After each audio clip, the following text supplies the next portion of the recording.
사도행전 1장부터 3장까지는 교회가 탄생되는 과정이 이제 기록되어 있습니다. 마가의 다락방에서 기도하던 120명의 사도들에게 성령이 임해서 방언도 하고 예언도 하는 신비스러운 일이 일어났고, 성령이 충만해지니까 그들의 마음 안에는 주체할 수 없는 기쁨이 충만해진 겁니다. 게다가 사도들이 나가서 담대히 복음을 증거하자 하루에 3,000명, 5,000명이나 되는 놀라운 숫자들이 회개하는 영적인 대폭발이 일어나게 된 겁니다.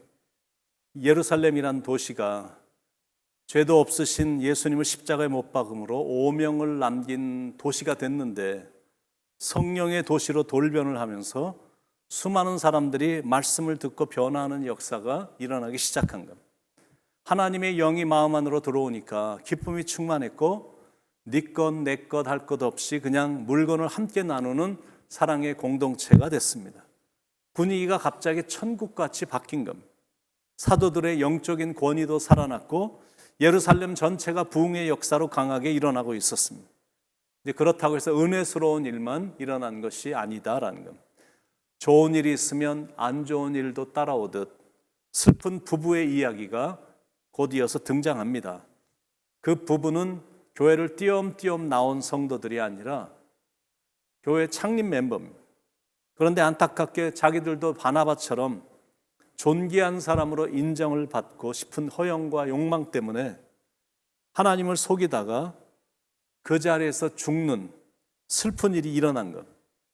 왜 이런 슬픈 이야기를 성경은 기록하고 있을까? 그냥 우연히 성경이 기록된 경우는 하나도 없습니다. 다 중요한 이야기들이고 그 안엔 영적인 교훈들이 담겨 있습니다. 특히 교회 성장이 대폭발을 이루고 있을 때는 반드시 짚고 넘어가야 될 것이 있었기 때문에 기록한 겁니다. 왜 그런 기록이 성경에 나오냐면, 다른 건 다 넘어갈 수 있어도 성령을 속인 건 넘어가지 못한다는 걸 가르쳐 주기 위함입니다. 성령을 속임으로 그 자리에서 쓰러져서 숨질 정도로 초대교회는 성령의 역사가 강했습니다. 그러니까 온 교회와 사람들이 그 능력 앞에서 크게 두려워한 겁니다. 그러므로 첫 번째 영적 교훈, 성령님을 속이지 말라, 그겁니다.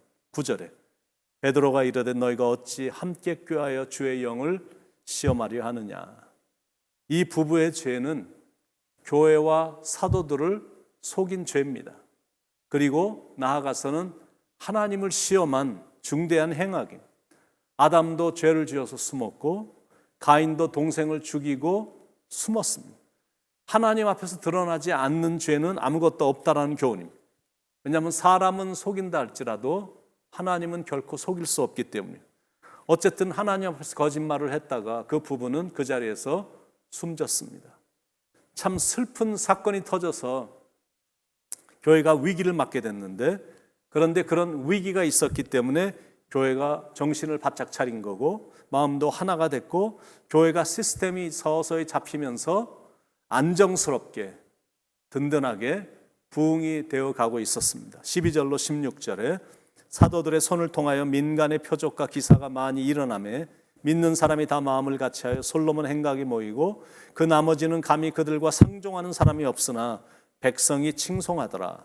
믿고 주께로 나오는 자가 더 많으니 남녀의 큰 무리더라. 심지어 병든 사람을 메고 거리에 나가 침대와 요 위에 누이고 베드로가 지날 때 혹 그의 그림자라도 누구에게 덮일까 바라고 예루살렘 부근에 수많은 사람들도 모여 병든 사람과 더러운 귀신에게 괴로움 받는 사람을 데리고 와서 다 나음을 얻으니라.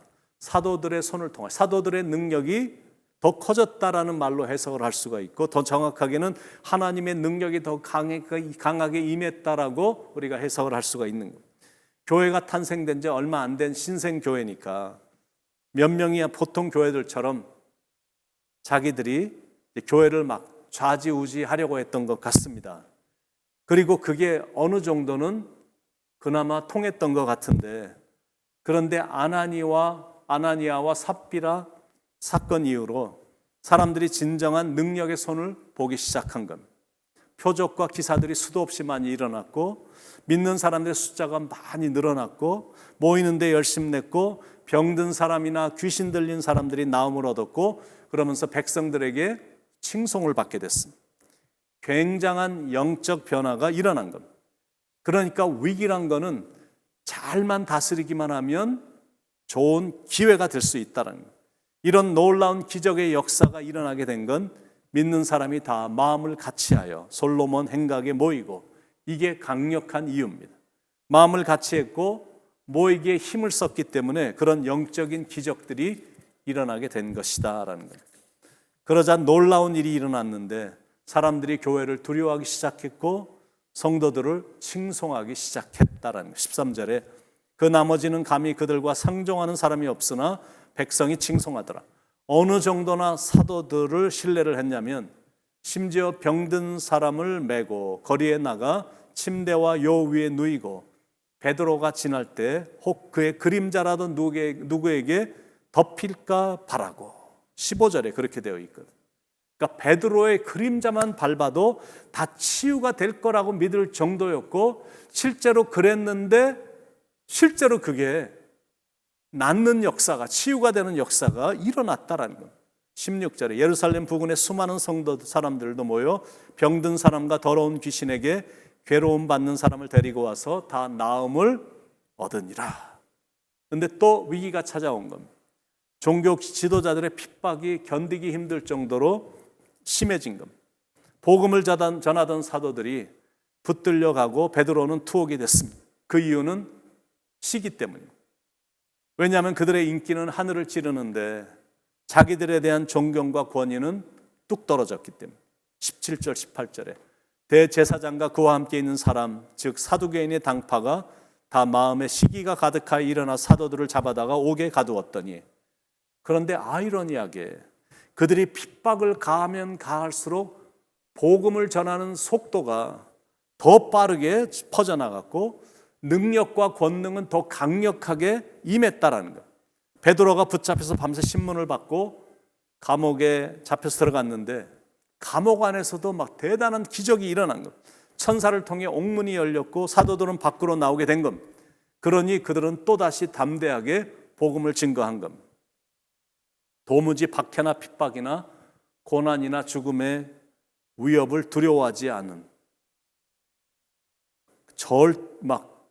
이런 일들이 사도들에게 일어나니까 말씀을 전하는 사도들이 겁이 없으니까, 담대함이 있으니까 걷잡을 수 없는 대부흥이 일어나게 됐다라는 것. 그런 부흥의 역사들이 사도행전 28장까지 계속됩니다. 그런데 은혜와 부흥의 역사만 일어난 것이 아닙니다. 핍박과 고난의 역사도 반복해서 끊임없이 일어났습니다. 강력한 성령의 불길이 치솟았지만 그 불길을 끄고자 하는 세력도 무시할 수 없을 정도로 셌습니다. 그러면 질문이 나오죠. 왜 하나님은 복음을 전하는 제자들에게 그런 심한 고난을 허락하실까? 감옥에도 들어가게 하고 노다지 쫓겨다니게 하고 흩어지게 하고. Why? 왜 그럴까?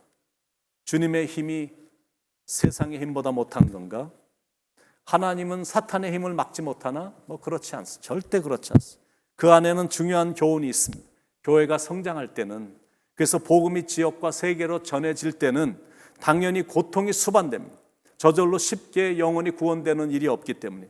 그런데 견디기 힘든 핍박이 있었기 때문에 복음이 사마리아로, 안디옥으로, 로마로, 나아가서는 유럽으로까지 건너갔고 그 멀리에 있던 우리에게까지 복음이 전해지게 된 겁니다.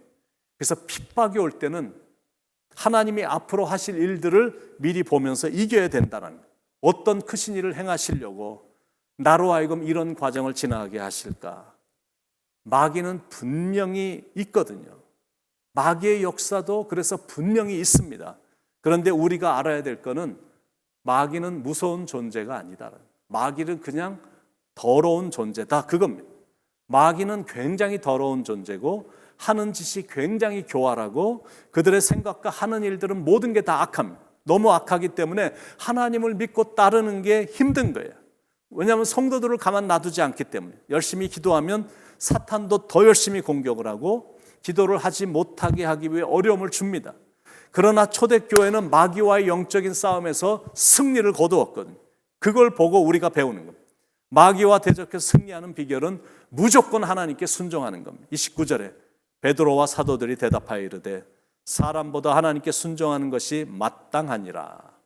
사도들을 핍박하는 권세자들이 예수의 이름으로 사람들에게 말하지 말라라고 엄포를 놨지만, 사도들은 내가 사람들을 기쁘게 하랴, 하나님을 기쁘게 하랴, 사람들의 말을 듣는 것보다 하나님께 순종하는 것이 마땅하다라고 대답하면서 권세자들의 그런 말도 안 되는 요구를 거부한 것.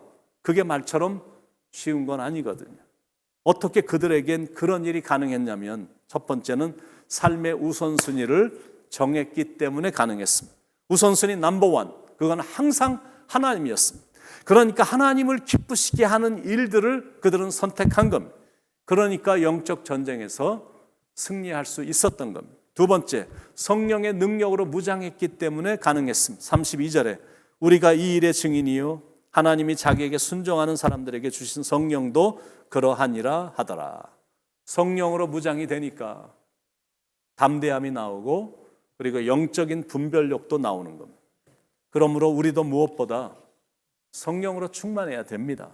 성령으로 충만하기만 하면 그 힘으로 사탄도 이기고 마귀도 이기고 악한 영의 권세도 충분히 굴복시킬 수 있기 때문에, 그래서 사랑하는 성도님들의 오늘의 삶이 성령으로 충만하길 바랍니다. 그래서 악한 영도 무찌르고 죄도 무찌르고 그리고 시험도 능히 이기는 여러분 되시길, 우리에게 능력을 아낌없이 주시는 예수님의 이름으로 간절히 축원을 드립니다. 기도하겠습니다. 성령으로 무장하게 하시고 하나님의 말씀으로 우리 안에 가득 차게 하셔서 하나님의 말씀 앞에는 온전한 순종, 사탄 앞에서는 담대함으로 대적하는, 그래서 승리하는 승리자가 되도록 성령님 인도하여 주시옵소서. 오늘 이 하루도 승리케 해주실 줄로 믿습니다. 여호와 니시 되신 주님을 찬양하며 사랑이 많으신 예수님의 이름으로 간절히 기도드립니다. 아멘.